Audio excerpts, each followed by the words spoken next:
Amanah yang diberikan kepada komite ini adalah bagaimana mensinergikan para anggota-anggota dari KNEKS untuk kemudian membangun ekonomi syariah Indonesia dengan lebih baik, lebih maju, karena kita tahu membangun ekonomi syariah ternyata juga merupakan bagian dari membangun ketahanan ekonomi nasional. Jadi fungsinya adalah bagaimana melakukan sinergi, menyelaraskan, melakukan percepatan, dan kemudian tentu salah satunya ya melakukan suatu strategic thinking, terobosan yang lebih baik lagi supaya kita bisa melakukan percepatan kemajuan ekonomi syariah Indonesia ke depan lebih baik.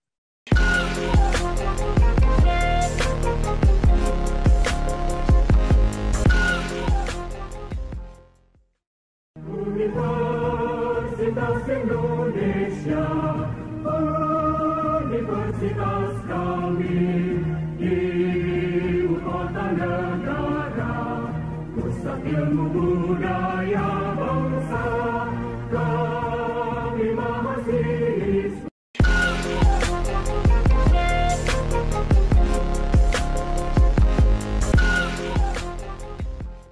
Assalamualaikum warahmatullahi wabarakatuh. Waalaikumsalam warahmatullahi wabarakatuh. Bersama saya Bambang Sadono di kanal Inspirasi untuk Bangsa. Mudah-mudahan kanal ini selalu bisa memberi inspirasi, motivasi, dan edukasi. Kami sedang mempersiapkan beberapa video wawancara untuk ikut memberi makna 72 tahun Universitas Indonesia. Hasil wawancara ini selain yang akan kami tayangkan di kanal Inspirasi untuk Bangsa, rencana juga akan kami bukukan. Saat ini saya sudah bersama dengan salah seorang alumnus Fakultas Teknik Universitas Indonesia, yaitu Bapak Afdal Aliasar. Beliau adalah Direktur Industri Produk Halal Komite Nasional Ekonomi dan Keuangan Syariah. Apa kabar Pak Afdal? Alhamdulillah baik. Assalamualaikum Pak Bambang. Ya. Selamat siang. Selamat siang. Sehat Pak? Sehat. Pak Afdal, mungkin bisa dimulai Bapak bercerita sedikit tentang ketika pengalaman kuliah di Fakultas Teknik UI, jurusan industri, dan kemudian perjalanan karir, dan sampai sekarang dipercaya menjadi Direktur Industri Produk Halal di Komite Nasional Ekonomi dan Keuangan Syariah. Monggo silahkan Pak. Baik. Terima kasih. Bismillahirrahmanirrahim. Assalamualaikum warahmatullahi wabarakatuh. Alhamdulillah, mungkin menjawab pertanyaan dari Pak Bambang ya. Saya ingin memulai sedikit sharing. Saya masuk di Fakultas Teknik Universitas Indonesia itu tahun 1993, Pak. Bergabung dengan jurusan Teknik Mesin pada waktu itu. Kemudian di dalam Teknik Mesin ada program studi namanya Teknik Industri. Nah, itulah yang menjadi pilihan saya. Di tahun 97, alhamdulillah saya menamatkan studi di program studi Teknik Industri, dan pada waktu itu karena memang ada kebutuhan bisnis cukup berkembang, ada salah satu bank waktu itu datang ke kampus, ke ke Universitas Indonesia, untuk langsung melaksanakan rekrutmen pegawai untuk sebutnya pendidikan eksekutif, program pendidikan eksekutif, atau dikenal dengan nama PPE. Ini adalah Bank Niaga, ini adalah tempat saya pertama berkarir. Memang mungkin orang bertanya-tanya ya, ini dari Fakultas Teknik, kenapa kok masuknya perbankan, kan begitu ya Pak ya? Tapi lucunya pada waktu itu ada rekrutmen yang dilakukan Bank Niaga di kampus UI, dari sekian banyak yang mendaftar, ribuan orang pada waktu itu yang dari banyak fakultas, dan yang dipilih itu hanya beberapa orang saja, dan kebanyakan justru dari Fakultas Teknik. Jadi ada saya, kemudian ada teman juga dari Teknik Elektro, dan juga dari Teknik Sipil, beberapa lagi mungkin padahal dari ekonominya juga nggak join waktu itu. Nah, jadi mungkin mereka melihat kalau dari teknik itu mungkin bisa berkembang pemikirannya, tidak hanya lagi belajar mengenai teknik saja, tapi juga lebih luas lagi nanti setelah masuk ke perbankan. Nah, 97 saya langsung bergabung dengan Bank Niaga, mengikuti program PPE, Management Trainee, begitu. Kurang lebih 1 tahun putar-putar, Pak. Pindah di Jakarta, ke Surabaya, ke Semarang, ke banyak cabang dan bagian-bagian di perbankan tersebut, belajar segala aspek perbankan, mulai menjadi kasir, customer service, marketing, kemudian join di treasury, export import, operation, dan human resources, segala macam. 1 tahun saya jalani itu, kemudian di Bank Niaga setelah menamatkan manajemen trainee, mereka menempatkan saya di human resources. Di human resources, ini kan suatu hal lompatan yang kemudian berbeda juga. Belajarnya adalah mengelola manusia. Bagaimana mengelola manusia, dan kemudian 1 tahun saya menjalani bidang di human resources untuk menangani performance appraisal pada waktu itu. Universitas Indonesia, universitas kami, ibu kota negara, pusat ilmu budaya bangsa, kami mahasiswa. Jadi suatu hal yang menarik. Nah, kemudian di tahun 99, saya masih ingat waktu itu, 99 atau memasuki tahun 2000, pada waktu itu setelah krisis ekonomi terjadi di 98, adanya BPPN dan segala macam, manajemen Bank Niaga ini ingin melakukan semacam percepatan untuk perbaikan bisnis.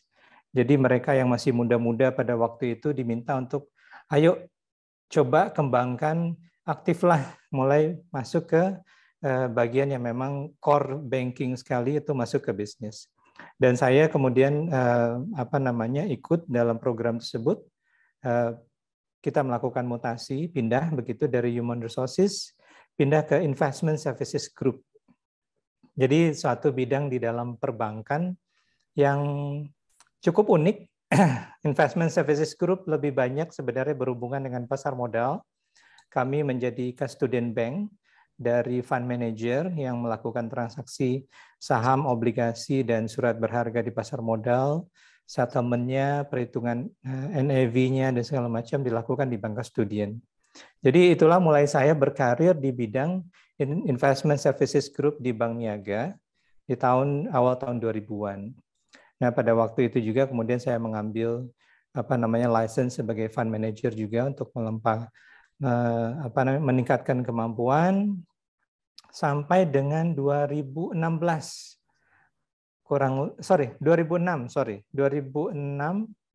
saya di Bank Niaga di investment services group itu cukup banyak bidang yang saya diberi amanah, mulai dari mutual fund administration, melakukan product development, kemudian mengembangkan bagaimana bisnis baru di bidang investment services. Dan 2006 ada tawaran saya untuk kemudian pindah ke company yang lain. Ya biasa Pak, biasanya kalau tenaga muda gitu ingin lebih mencari challenge katanya pada waktu itu. Dan challenge itu datang dari sebuah bank internasional worldwide dari Citibank. Jadi Citigroup ya. Ini baratnya kalau saya menyampaikan ke teman-teman pada waktu itu, di Bank Niaga kita belajar seperti SMA begitu, kemudian di Citibank kita masuk universitasnya. Nah, jadi secara keilmuan juga makin advance, customer-nya juga makin luas. Tidak hanya pelaku bisnis di Indonesia, tapi juga pelaku bisnis seluruh dunia. Karena sudah tidak ada batas lagi kalau investasi itu. Nah, di Citibank, di Global Transaction Services, saya bergabung di sana, kemudian diamanahi untuk menjalankan bisnis custodian bank dari Citigroup sendiri, kurang lebih sampai, kalau saya nggak ingat, mungkin di tahun 2010, kemudian Citigroup meminta saya untuk mengepalai suatu proyek. mengepalai suatu proyek mendirikan anak perusahaan Citigroup di Indonesia yang bergerak di bidang brokerage securities di pasar modal Indonesia, yaitu Citigroup Securities Indonesia. Jadi kalau tadi sebagai pegawai Citigroup, dia manai untuk membuat anak perusahaan. Dan dari sana mungkin saya banyak belajar bagaimana memulai sesuatu entitas bisnis, kita menjalankan dan apply license, melakukan rekrutmen, membangun infrastruktur, membangun sistem, membangun tenaga sales dan segala macam. Dan alhamdulillah Citigroup Securities Indonesia berjalan dengan baik, menjadi salah satu broker yang terkemuka di Bursa Efek Jakarta atau Bursa Efek Indonesia. Dan pengalaman itu kemudian ternyata melirik juga, dia dilirik juga oleh company yang berbeda. Jadi Nomura ini adalah salah satu securities company terbesar di Jepang. Universitas Indonesia, universitas kami, ibu kota negara, pusat ilmu budaya bangsa, kami mahasiswa. Di tahun 2016 kemudian meminta saya bergabung dengan mereka. Di tahun 2000, saya join ke Nomura itu 2011 kalau saya nggak salah ya. Sorry Pak. Di tahun 2011 saya join ke Nomura, itu mereka meminta saya kembali melakukan renewing the business. Jadi establishing Nomura entity di Indonesia, khususnya di bidang operations. Jadi kita bangun kembali Nomura Indonesia, yang tadinya mungkin tidak aktif sejak krisis pasar modal 98, ini direaktivasi. Kita bangun sistemnya, kita rekrut orangnya, kita jalankan operationsnya, kita berdayakan dan kemudian menjadi suatu bisnis yang berkembang di pasar modal dan terkemuka. Nah, itu perjalanan di Citibank. Sempat waktu itu mereka memberikan saya suatu kepercayaan. Saya diberi beasiswa oleh Citibank untuk kemudian bisa melanjutkan studi di Strategic Management di Business School Prasetya Mulia. Itu tahun 2010 sampai 2012. Alhamdulillah saya selesaikan dengan baik, walaupun di antara studi tersebut saya tadi move ke Nomura. Jadi satu pengalaman yang menarik ya. Studinya dibiayai, tapi terus saya harus membayar kembali sebagian dari beasiswanya karena saya harus pindah ke entitas yang baru. Nah, kemudian sampai di tahun 2016, saya sebenarnya ibaratnya terakhir di Nomura sebagai Vice President, Head of Operations untuk Indonesia. Itu langsung di bawah Nomura X Japan. Jadi memang reportnya ke regional. Karena itu kemudian saya terkadang menyadari kalau dari sisi karir pada waktu itu untuk bidang capital market rasanya sudah cukup komplit. Saya pernah di sisi perbankannya, saya pernah di sisi fund manajernya, saya mengerti dan paham betul operationsnya dan membangun satu entitas bisnis itu bisa berjalan dengan baik. Namun pada saat itu kemudian timbul ada suatu perasaan yang menggugah saya. Perasaan menggugah saya ini adalah saya sudah cukup lama berkarir di Citibank, saya buat sesuatu buat mereka, alhamdulillah berhasil dengan baik. Saya lakukan hal yang sama untuk Nomura juga, berhasil dengan baik. Tapi kok saya merasakan sesuatu something missing. Sesuatu something missing. Pertanyaannya adalah, saya sudah berbuat apa terhadap masyarakat Indonesia? Saya sudah berbuat apa buat orang-orang sekitar saya yang mungkin lebih membutuhkan justru bangsa dan negara ini yang justru lebih membutuhkan suatu tangan-tangan yang cukup kuat untuk membangun bangsa ini bersama. Nah, akhirnya kemudian saya mencoba membuat satu strategi keluar dari comfort zone di Nomura untuk kemudian saya lihat apa yang harus saya lakukan. Banyak mungkin kalau saya lihat teman-teman saya di dunia perbankan itu mereka coba hijrah ke perbankan syariah. Karena pada waktu itu perbankan syariah cukup berkembang dengan baik. Namun saya tidak langsung lakukan itu. Saya ingin ini suatu strategik yang sangat baik begitu. Saya sekolah terlebih dahulu. Jadi walaupun saya sudah mendapatkan strategic management magister dari Prasetya Mulia Business School, kemudian saya mengambil kembali Master of Islamic Finance Practice dari INSIEF Malaysia.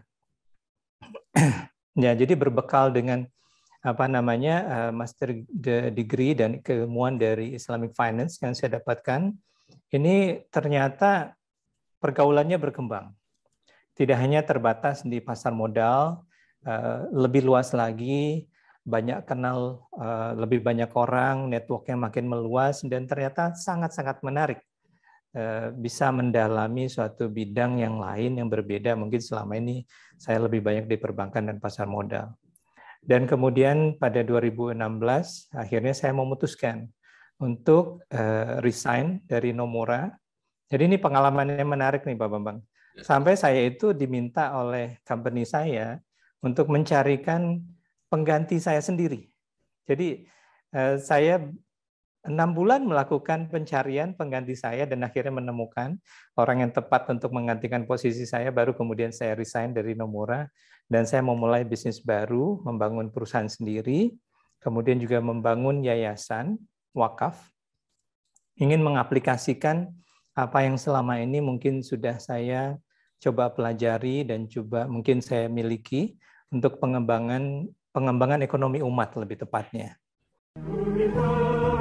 Universitas Indonesia, universitas kami, ibu kota negara, pusat ilmu budaya bangsa, kami mahasiswa. Nah, setelah resign dari Nomura, waktu saya mungkin relatifly lebih banyak, saya kemudian mencoba melihat masyarakat langsung ke bawah, turun ke desa-desa di kampung saya di Sumatera Barat, di Minangkabau, melihat apa sih peluang yang bisa dikembangkan di sini, kemudian apa yang perlu dibangun, kebutuhan apa yang ada di petani dan masyarakat secara para pengusaha kecil tentunya, dan akhirnya menemukan, wah ternyata luar biasa ya. Mungkin selama ini pengalaman saya banyak di belakang meja, di depan komputer, berhubungan dengan seluruh masyarakat dunia melalui suatu jaringan perdagangan pasar modal, tapi begitu kita masuk ke sektor real, ternyata suatu pengalaman yang sangat luar biasa. Bagaimana menemukan tadi para petani, kemudian mereka sangat struggling pada saat panen, harga produk mereka turun, mereka membutuhkan pupuk, mereka membutuhkan pembinaan, dan segala macam. Jadi proses itu yang kemudian tergugah, saya mencoba menginisiasi untuk membina para petani dalam konteks waktu itu adalah perkebunan kakao ya. Perkebunan kakao saya mencoba kemudian mengembangkan pertanian dalam hal ini perkebunan untuk produk kakao sampai kemudian melakukan hilirisasi dari produk kakao sampai menjadi coklat. Ya, itu yang saya bina di Sumatera Barat. Kemudian juga mengembangkan lebih luas lagi bersama-sama dengan masyarakat perkebunan kakao yang organik yang untuk bisa kita jadikan produk unggulan dari Sumatera Barat. Jadi cita-citanya pada waktu itu adalah kalau orang ke Padang, ke Sumatera Barat gitu biasanya pulang tuh bawa kerupuk sanjai begitu. Ya, kita mau ganti, Pak.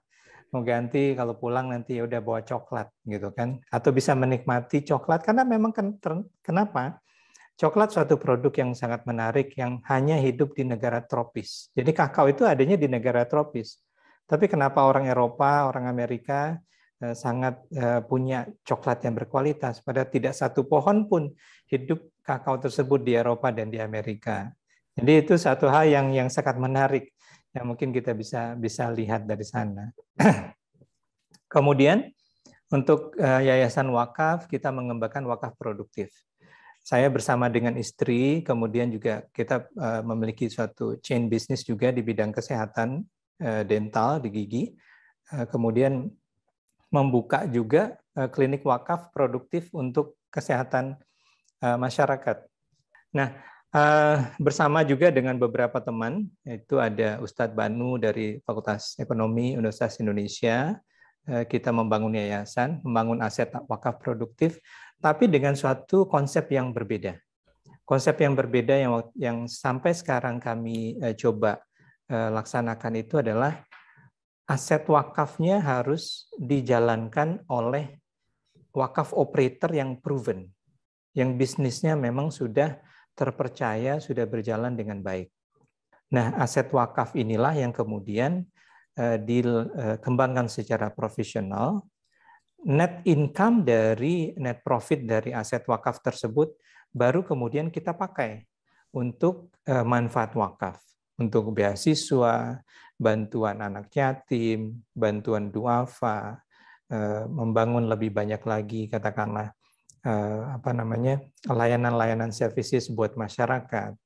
Memang kami lebih banyak berfokus kepada beasiswa karena kami melihat bahwa beasiswa itu bisa merubah seseorang dengan ilmu yang bertambah baik. Insya Allah dia bisa menghasilkan suatu produk yang lebih banyak lagi, dan pada saat dia berhasil dia akan bisa melakukan multiplier effect yang jauh luar biasa. Nah, pada waktu itu sampai 2019 apa yang saya kerjakan setelah tadi resign dari Nomura, ternyata mendapatkan perhatian dari pemerintah dan juga dari teman-teman, kemudian mengajak saya bergabung masuk di dalam manajemen eksekutif Komite Nasional Keuangan Syariah pada waktu itu. Jadi ini suatu proses yang saya juga tidak menyangka untuk diajak ikut dalam suatu seleksi pada waktu itu, bersama-sama dengan Menteri Pak Bambang Brojo, kemudian menjalankan manajemen eksekutif Komite Nasional Keuangan Syariah. 2019 kami dilantik, sampai dengan saat ini manajemen eksekutif KNKS pada waktu itu sekarang sudah berganti menjadi KNEKS, ada tambahan E-nya di situ. Tidak hanya di sektor keuangan, tapi juga ada tambahan sektor ekonominya.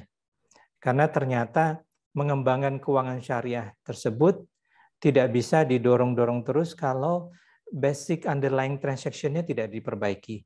Jadi ekonominya harus dibangkitkan. Insya Allah dengan model seperti itu, keuangan akan menjadi hasil dari perbaikan ekonomi tersebut. Sampailah dengan tahun 2020, ada pergantian regulasi, KNEKS berubah, bertransformasi menjadi Komite Nasional Ekonomi dan Keuangan Syariah. Saya dipercayai oleh pemerintah, dikasih amanah sebagai Direktur Industri Produk Halal. Mungkin demikian Pak Bambang sementara ya.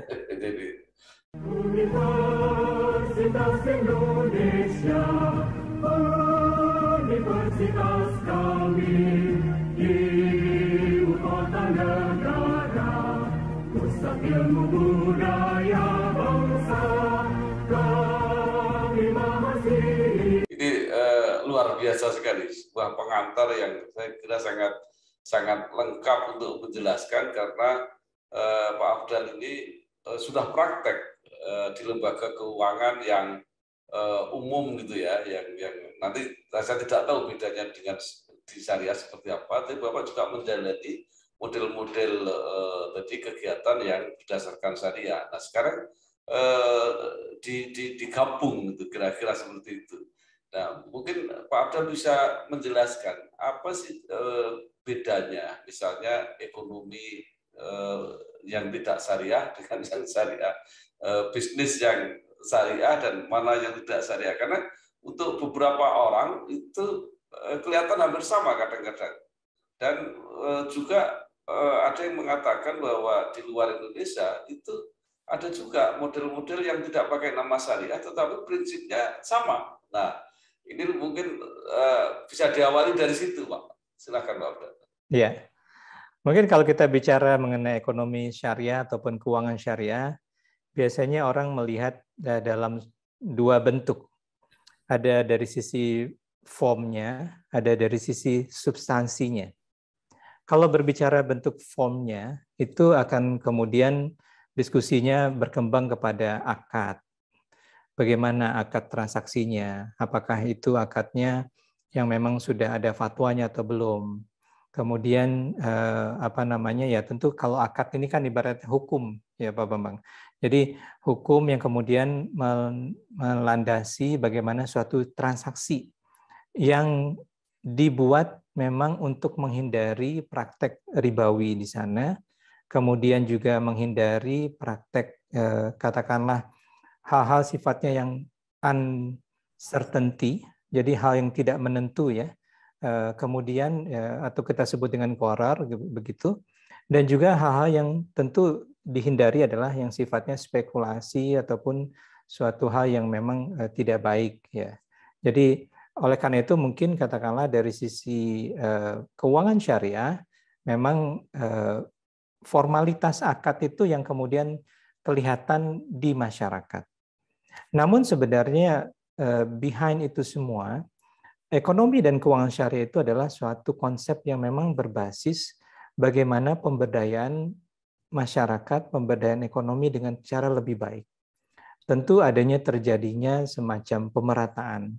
Katakanlah mereka yang tadinya ada di level paling rendah, para mustahik yang penerima zakat ini kemudian bisa diangkat.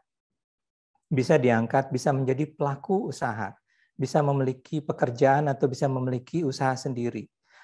Kemudian kita angkat lagi supaya mereka bisa besar dari usaha mikro menjadi usaha kecil. Dari usaha kecil menjadi usaha yang lebih menengah. Kemudian bisa menjadi usaha besar. Kenapa? Pada saat mereka naik dari level garis kemiskinan tadi, dia yang tadinya penerima zakat kemudian akan berbalik menjadi orang yang memberikan zakat. Jadi konsep pemerataan yang ada di dalam keuangan dan ekonomi syariah itu menjadi suatu hal yang sangat baik. Di samping juga kalau kita lihat sektor-sektor yang memang dikembangkan adalah sektor-sektor yang sesuai dengan maqasid ataupun tujuan dari syariah itu tersebut. Jadi kalau contoh yang mungkin paling gampang, kita lihat di Bursa Efek Indonesia, bagaimana Jakarta Islamic Index atau indeks syariah tersebut dipilah-pilah. Mereka akan melakukan klasifikasi, oh ini sektor-sektor katakanlah yang memang sesuai dengan konsep syariah. Mereka keluarkan perbankan yang umum, mereka keluarkan industri minuman keras, mereka keluarkan industri yang sifatnya mungkin harmful ya, bisa membuat suatu hal yang tidak baik di masyarakat, itu dikeluarkan. Hal yang sifat spekulatif juga dikeluarkan. Jadi lebih banyak kepada industri-industri yang memang sektor-sektor yang relatif baik ya. Dan kalaupun kita lihat ternyata sektor yang relatif baik ini ya itulah yang banyak di Indonesia sebenarnya. Kita memiliki agriculture, kita memiliki perikanan, kita memiliki kelautan, kita memiliki tambang dan energi dan segala macam. Ini semua adalah sektor-sektor yang sejalan dengan konsep maqasid syariah. Jadi itu tadi. Kalau mungkin orang luar berbicara mengenai sustainability suatu ekonomi ataupun green economy, ini suatu hal yang sebenarnya kata lain sebenarnya dari sisi ekonomi syariah. Sangat sejalan satu konsep, memang di syariah ditambahkan lagi ada akadnya. Jadi ini kombinasi dengan tadi ada behind bagaimana maslahat itu bisa dilaksanakan dengan baik, kemudian plus dilaksanakan dengan adanya suatu akad, bergabunglah dia menjadi sektor ataupun layanan keuangan syariah, dan salah satunya muncul dengan perbankan syariah. Ada juga sekarang kita kenal takaful ya, sektor asuransi yang di bidang syariah. Juga kita mengenal lebih banyak lagi ke depan mungkin sektor-sektor industri yang memang basically-nya itu mereka memang sesuai dengan konsep syariah. Ini menarik. Kenapa? Pada saat kita melihat sekarang di tren yang terjadi di dunia, masyarakat dunia sekarang mulai bergerak. Mungkin apalah, katakanlah mungkin lebih concern kepada climate change, lebih concern kepada ethical investment, lebih concern kepada green economy. Jadi pada saat suatu investasi masuk kepada suatu negara, mereka bertanya, ini menimbulkan kerusakan nggak di apa namanya secara planet, secara apa ya, apakah kehidupan yang ada di tempat tersebut. Kalau tidak, oke, saya akan invest di sana. Jadi model ini adalah konsep dari ekonomi syariah yang sebenarnya sangat difahami masyarakat dengan baik. Nah, mungkin tantangannya ada di ekonomi syariah adalah cara untuk mengeduket masyarakatnya saja. Universitas Indonesia, universitas kami, ibu kota negara, pusat ilmu budaya bangsa, kami mahasiswa. Baik, Pak Abdal. Sekarang posisi Komite Nasional Ekonomi dan Keuangan ini sendiri, apakah lembaga yang dibentuk oleh pemerintah untuk mendorong, memotivasi, memfasilitasi ekonomi dan keuangan syariah atau seperti apa kira-kira? Oke, mungkin saya bicara sedikit mengenai KNEKS. Jadi komite ini unik. Komite ini satu-satunya komite di Indonesia yang diketuai langsung oleh Presiden. Jadi KNEKS adalah komite yang ketuanya adalah Presiden, wakil ketuanya adalah Wakil Presiden. Dan sekaligus Wakil Presiden bertindak sebagai Ketua Harian dari Komite Nasional Ekonomi dan Keuangan Syariah. Kemudian yang menjadi anggota dari KNEKS ada 16 kementerian dan lembaga. Tidak hanya pemerintah saja, tapi ini ada kombinasi. Jadi di dalam situ ada Kementerian Keuangan, Kemenko Perekonomian, Kementerian BUMN, Kementerian Agama, Kementerian Koperasi dan UKM, dan lebih banyak lagi, termasuk MUI dan Kadin menjadi anggota dari KNEKS. Kami sendiri di manajemen eksekutif itu adalah roda organisasi setiap harinya yang menjalankan on daily basis komite ini untuk bisa berjalan dengan sangat baik. Nah, amanah yang diberikan kepada komite ini adalah bagaimana mensinergikan para anggota-anggota dari KNEKS untuk kemudian membangun ekonomi syariah Indonesia dengan lebih baik, lebih maju, karena kita tahu membangun ekonomi syariah ternyata juga merupakan bagian dari membangun ketahanan ekonomi nasional. Jadi fungsinya adalah bagaimana melakukan sinergi, menyelaraskan, melakukan percepatan, dan kemudian tentu salah satunya ya melakukan suatu strategic thinking, terobosan yang lebih baik lagi supaya kita bisa melakukan percepatan kemajuan ekonomi syariah Indonesia ke depan lebih baik. Kurang lebih mungkin itu komite ini tujuannya Pak Bambang. Ya, jadi semacam pendamping ya atau advisernya pemerintah gitu ya untuk kebijakan-kebijakan syariah. Lebih tepatnya policy recommender ya. Policy recommender ya. Walaupun yang mengeksekusi program-program itu nantinya adanya di para anggota. Karena eksekutornya sendiri itu adanya di kementerian dan lembaga yang menjadi anggota dari KNEKS. Universitas Indonesia, universitas kami, ibu kota negara, pusat ilmu budaya bangsa, kami mahasiswa. Ya.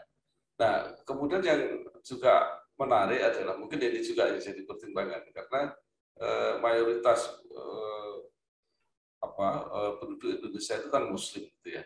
Tetapi kan bisnis syariahnya kan yang sesuai dengan syariah masih dianggap kecil gitu ya. Nah, apakah ini yang kemudian membuat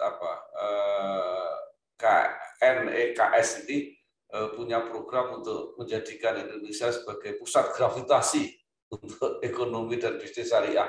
Gimana, Pak? Ya.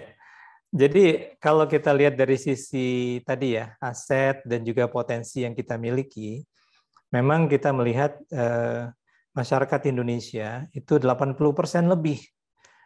Exactly angkanya mungkin sekitar 85 lebih lah persen ya. Memang adalah masyarakat Muslim.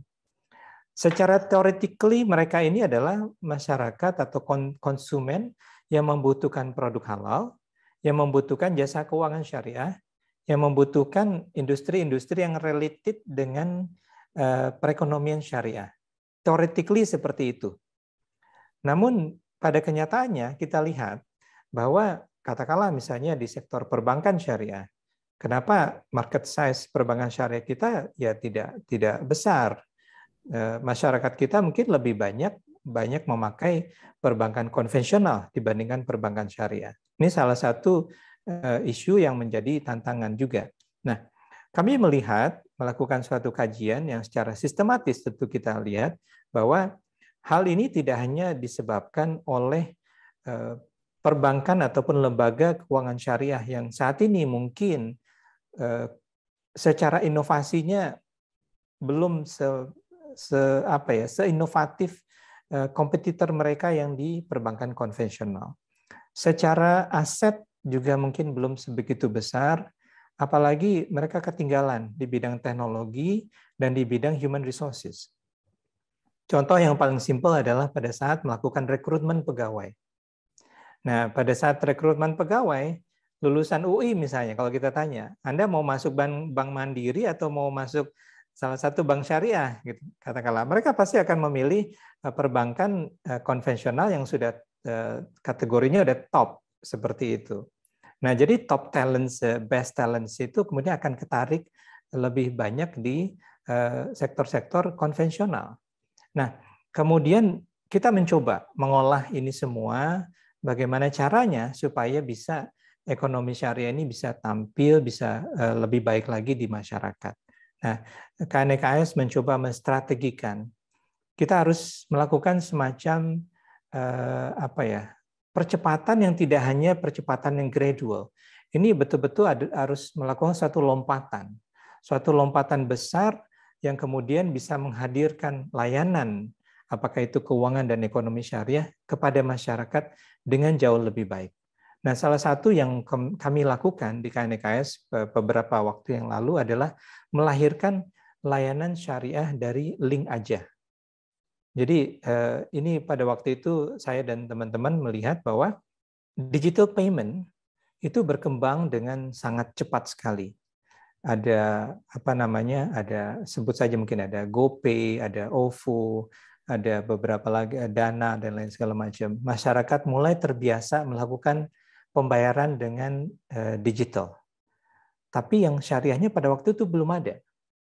Pada waktu itu belum ada, kemudian kita berbicara dengan Finaria sebagai satu-satunya pada waktu itu adalah digital payment milik pemerintah. Untuk kemudian kita bantu mereka melahirkan digital payment yang comply dengan syariah.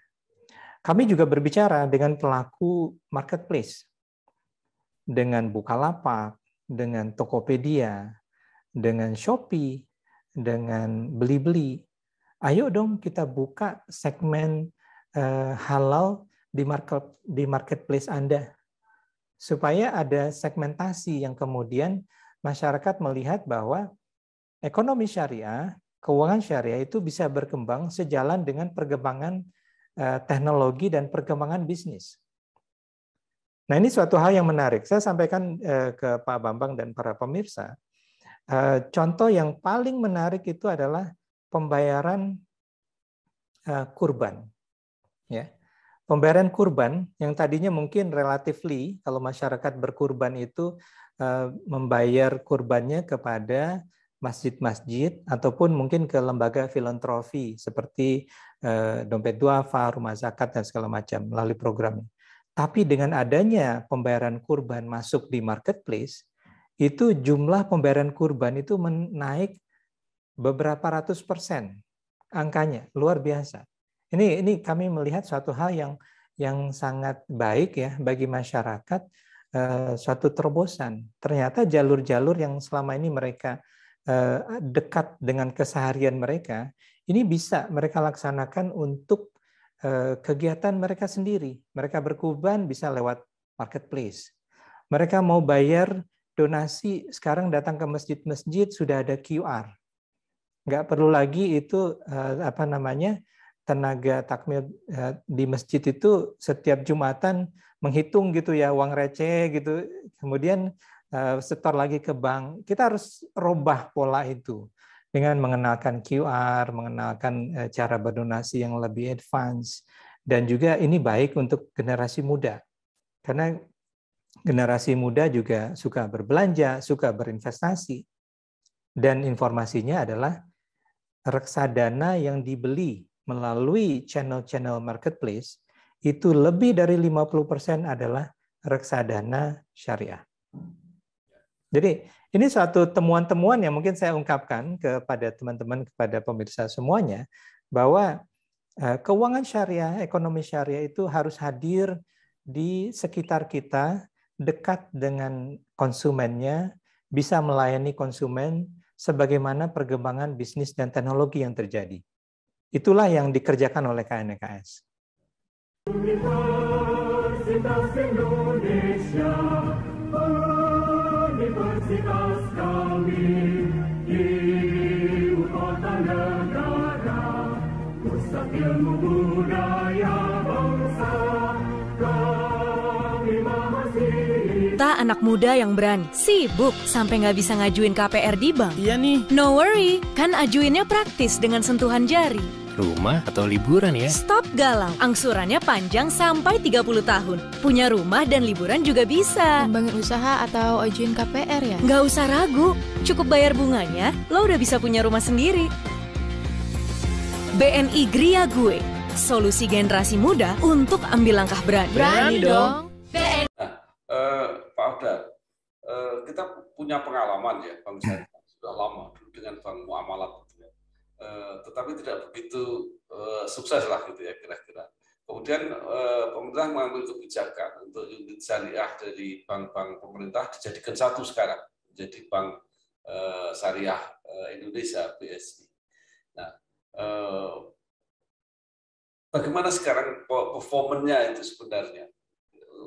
Apakah menunjukkan peningkatan atau sebenarnya apa masalah di masyarakat kita ini sehingga model yang justru sangat baik, sangat cocok dengan syariat agama dan sebagainya, tetapi kok tidak begitu responnya tidak begitu kuat gitu. Ya, jadi inisiatif untuk menggabungkan perbankan pemerintah, perbankan syariah milik pemerintah menjadi satu di dalam BSI ya, Bank Syariah Indonesia, ini adalah inisiatif yang sangat baik. Kenapa? Walaupun kita tidak menyampingkan bahwa kita melihat banyak yang kecil-kecil juga lembaga keuangan yang harus kita perhatikan, tapi kita membutuhkan suatu lembaga keuangan syariah yang betul-betul world class, betul-betul baik, mampu kemudian bersaing sesama duduk sama tinggi begitu dengan pemain-pemain yang memang sudah ada di bidangnya tersebut. Contoh dalam penggabungan ini yang paling kelihatan adalah perubahan teknologi. Dengan adanya penggabungan, investasi untuk membangun teknologi akan jauh lebih kuat. Akan jauh lebih kuat, kemudian karena kenapa? Banking ini kan suatu industri yang sangat betul-betul dipengaruhi oleh teknologi. Nah, ini akan penting untuk pengembangan bank syariah ke depannya, dan juga itu tadi, SDM. Dengan adanya kekuatan dari sisi aset yang lebih besar, kemudian modal yang lebih besar, kemampuan mereka untuk merekrut best talent, itu juga akan lebih mudah. Dengan cara seperti itu, kami melihat potensi-potensi bisnis yang selama ini mungkin tidak digarap ataupun belum begitu banyak digarap oleh perbankan syariah pada waktu lalu, bisa kemudian dicoba dilihat untuk dilaksanakan oleh perbankan syariah yang ada di Indonesia melalui BSI salah satunya. Contoh misalnya katakanlah segmen apa itu investment banking. Kalau kita melihat pada saat penerbitan sukuk, pada saat sukuk internasional, itu yang terlibat adalah pemain-pemain besar. Nah, investment banking ini kemudian harusnya bisa membantu, bisa menjadi bagian juga dari Bank Syariah Indonesia. Belum juga kemudian bagaimana proyek-proyek yang selama ini mereka tidak mampu danai karena dari sisi capital mereka terbatas. Nah, ini bisa akan jauh lebih baik untuk ke depannya. Dan harapan kami tentu tidak hanya di bidang itu saja, di sektor-sektor yang tadinya mungkin belum bisa dimasuki, tapi bagaimana perhatian kepada sektor masyarakat kecil dan mikro ini bisa jauh lebih diperhatikan. Tentu adanya kerjasama antara bank syariah dengan sektor-sektor yang sudah ada di Indonesia. Indonesia ini sebenarnya lengkap. Kita memiliki bank BPR syariah sangat banyak di seluruh pelosok Indonesia. Kita memiliki bahkan di channel yang paling rendah, kita memiliki namanya BMT.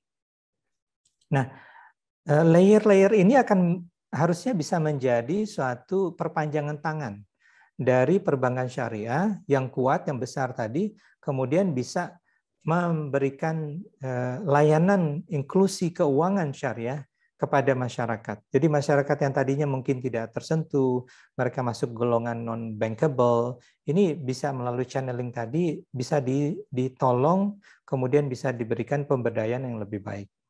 Ya. Universitas Indonesia, universitas kami, ibu kota negara, pusat ilmu budaya bangsa, kami mahasiswa. Pak Afdal, wajah lain dari ekonomi syariah, ya, bisnis syariah, ini kan di produk halal. Ya. Ini banyak sekali, tapi saya ingin fokus saja pada sertifikasi halal yang sekarang pemerintah, Kementerian Agama membuat kebijakan barulah, taruh seperti itu, yang kemudian mendapat respon yang sangat beragam di masyarakat. Sebenarnya kayak idealnya seperti apa ini pengelolaan produk halal? Oke, mungkin saya coba lihat dari sisi pertama sertifikasinya dulu nih, Pak Bambang. Selama 32 tahun, MUI sudah menjalankan sertifikasi halal dengan sangat baik. Jadi 32 tahun itu masa yang sangat panjang ya. Dari 32 tahun ini sudah sangat banyak yang dibangun. Sudah sangat banyak suatu proses bagaimana sertifikasi halal bisa dijalankan. Dan masyarakat tidak hanya di Indonesia, masyarakat konsumen produk halal dunia itu meyakini bahwa produk halal dari Indonesia itu halal assurance-nya terjaga dengan sangat baik. Kenapa? Karena adanya sertifikasi halal ini. Nah, namun yang kita lihat adalah selama ini sertifikasi halal itu berjalan sifatnya voluntary. Sifatnya voluntary artinya mereka yang merasa penting untuk melakukan sertifikasi halalnya, mereka baru lakukan itu. Dan dengan voluntary pun kita lihat majority produk yang ada di supermarket, di pasar-pasar swalayan itu semuanya adalah produk yang berlogo halal, apalagi dibuat oleh perusahaan besar. Mereka melihat itu sangat penting sekali pengakuan kehalalan bagi produk mereka. Nah, yang perlu mungkin kita strategikan lebih spesifik adalah pada saat lahirnya Undang-Undang Jaminan Produk Halal.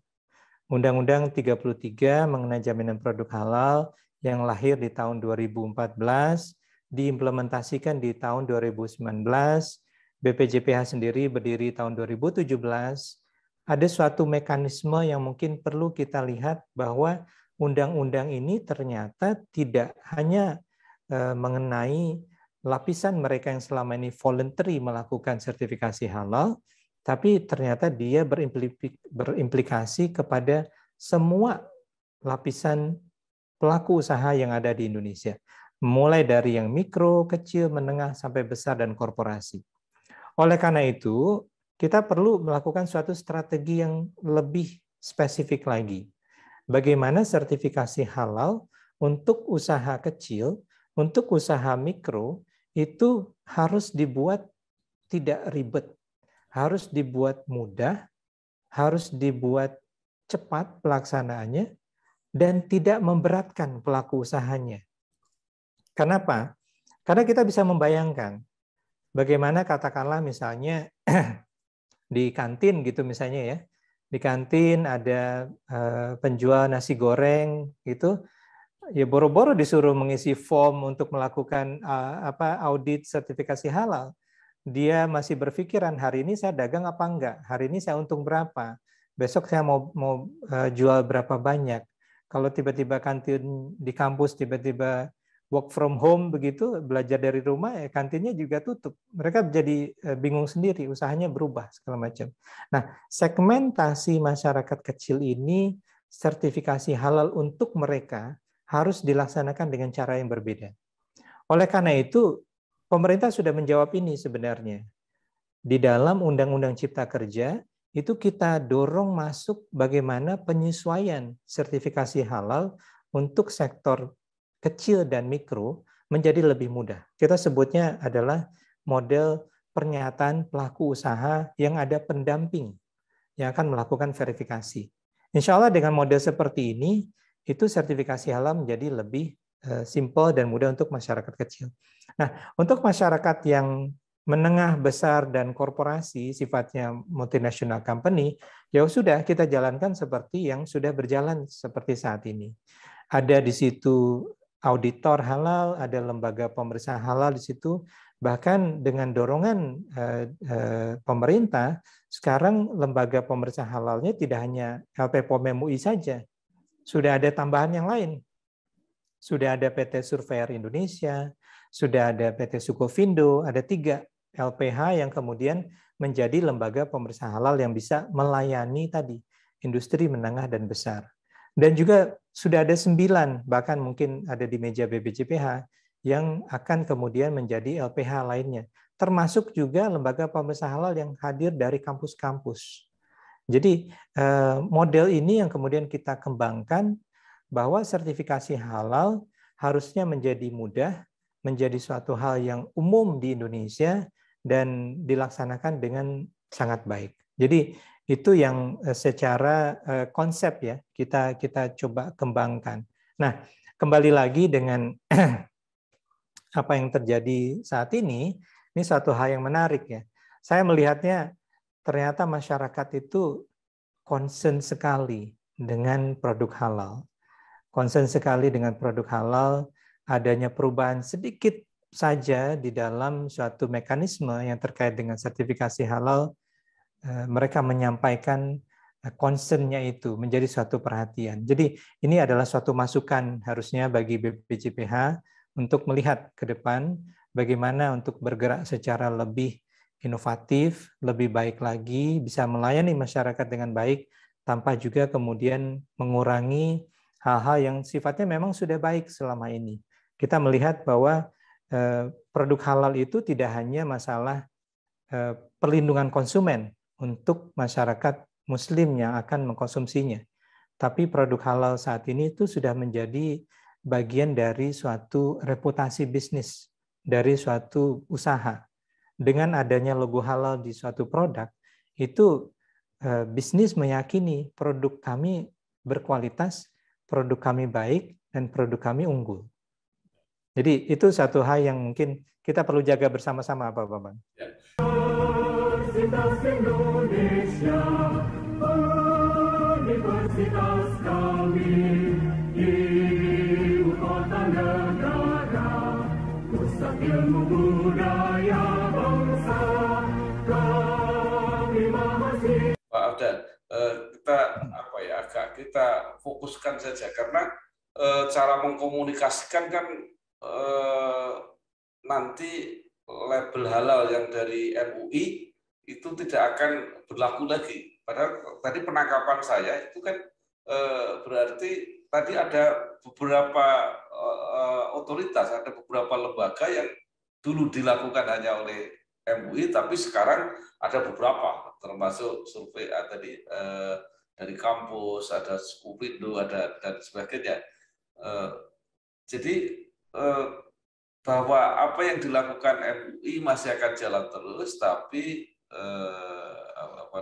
nanti ada pendamping yang lain, dan memang logonya karena juga untuk banyak logonya diganti. Kira-kira seperti itu ya pemahamannya.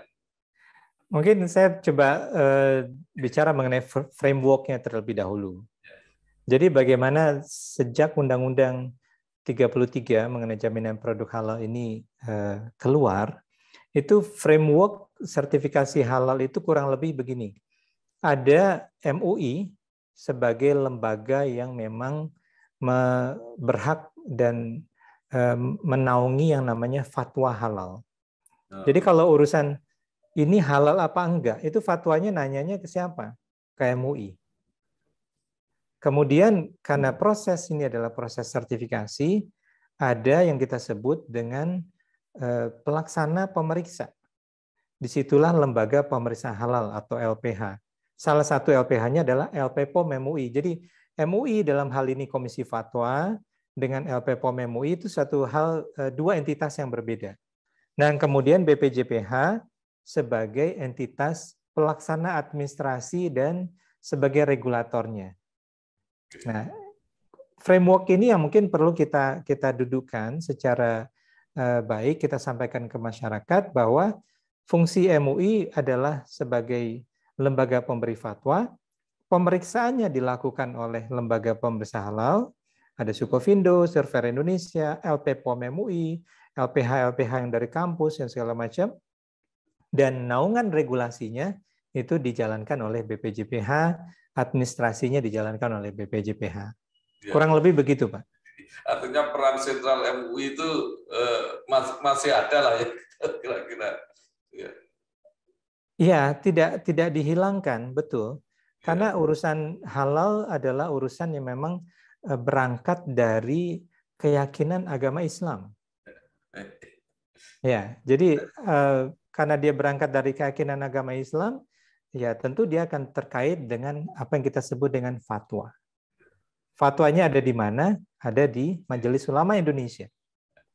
Universitas Indonesia,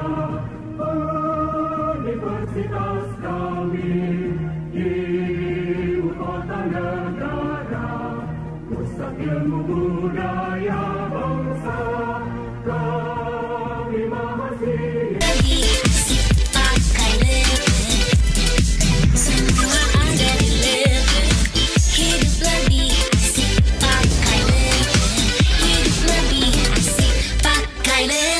Baik Pak Afdal, ternyata waktunya yang menjadi kendala kita ini. Saya akan terakhir akan bertanya kepada Pak Afdal, ya, karena profesinya yang begitu lintas itu, mungkin bisa memberi saran kepada institusi UI, kepada para mahasiswa, bagaimana mau menyikapi ketika sekarang sedang belajar, tapi mungkin besok yang dihadapi beda. Ya, mungkin pesan saya kepada adik-adik mahasiswa khususnya yang sedang belajar. Saya pun lagi belajar sebenarnya nih Pak Bang. Saya lagi belajar kembali back to campus untuk mengikuti program doktoral di Fakultas Teknik di Teknik Industri untuk melakukan bagaimana pengembangan industri khususnya di sektor halal ini bisa kita genjot lebih kuat lagi. Nah, yang ingin saya sampaikan, Universitas Indonesia adalah ya tentu universitas kebanggaan kita bersama ya. Kita melihat sudah banyak yang dilahirkan dari UI, sudah banyak yang menjadi suatu hal yang sangat baik yang dilaksanakan di negara ini berkat dari Universitas Indonesia. Jadi perkembangan zaman itu tentu berkembang dengan cepat. Berkembang dengan cepat harus bisa disambut juga oleh kemampuan dari UI untuk kemudian bisa menangkap peluang-peluang yang lebih banyak lagi, memberikan input-input pengetahuan yang sesuai dengan kebutuhan bisnis, sesuai dengan kebutuhan regulasi, perkembangan administrasi, birokrasi yang ada di suatu negara. Jadi suatu hal yang menarik ya, bagaimana ke depan mungkin kita melihat pengembangan suatu kota akan mulai masuk ke namanya smart city, pengembangan suatu energi, sistem itu bisa berlaksana dengan lebih baik, dan juga di sektor sekarang kita akan lebih memperhatikan ke depannya sektor pangan, sektor air, sektor energi, Dan semua itu sebenarnya adalah suatu sektor yang ujung-ujungnya apa? Memberikan kemaslahatan untuk masyarakat kita. Jadi inilah sebenarnya bagian dari ekonomi syariah. Jadi saya sendiri secara pribadi ingin siapapun yang belajar di UI tidak hanya belajar ilmunya saja, tapi juga mendapatkan filosofi bahwa apa yang dilaksanakan ke depan ini adalah untuk maslahat bagi masyarakat lebih banyak lagi, berbuat lebih baik untuk bangsa dan negara kita. Universitas Indonesia, universitas kami, ibu kota negara, pusat ilmu budaya bangsa, kami mahasiswa. Ya, baik. Terima kasih sekali Pak Afdal Aliasar, Direktur Industri Produk Halal, Komite Nasional Ekonomi dan Keuangan Syariah. Ya. Terima kasih Pak Bambang. Ini masalah waktunya. Sebenarnya saya mau bercerita lebih banyak lagi, karena di KNEKS sebenarnya proyek kita sangat banyak. Kita mengembangkan kawasan industri halal, kita mengembangkan industri kesehatan yang berkompetensi syariah, kita melakukan modernisasi rumah potong hewan halal, kita mengembangkan pariwisata ramah muslim, kita mengembangkan termasuk juga supply chain untuk produk-produk halal ke depannya. Jadi sangat banyak sebenarnya. Mudah-mudahan lain waktu kita bisa bertemu kembali untuk bisa berbincang-bincang lebih. Seri kedua, Pak. Insya Allah, baik. Saya kira sekali lagi terima kasih, sukses terus Pak Afdal. Mudah-mudahan apa yang kita diskusikan ini bermanfaat untuk dari masyarakat yang sekarang sedang sebenarnya hanya mungkin kesalahan persepsi saja sebenarnya. Jadi substansinya sebenarnya nggak ada masalah. Saya kira terima kasih. Wassalamualaikum warahmatullahi wabarakatuh. Waalaikumsalam warahmatullahi wabarakatuh.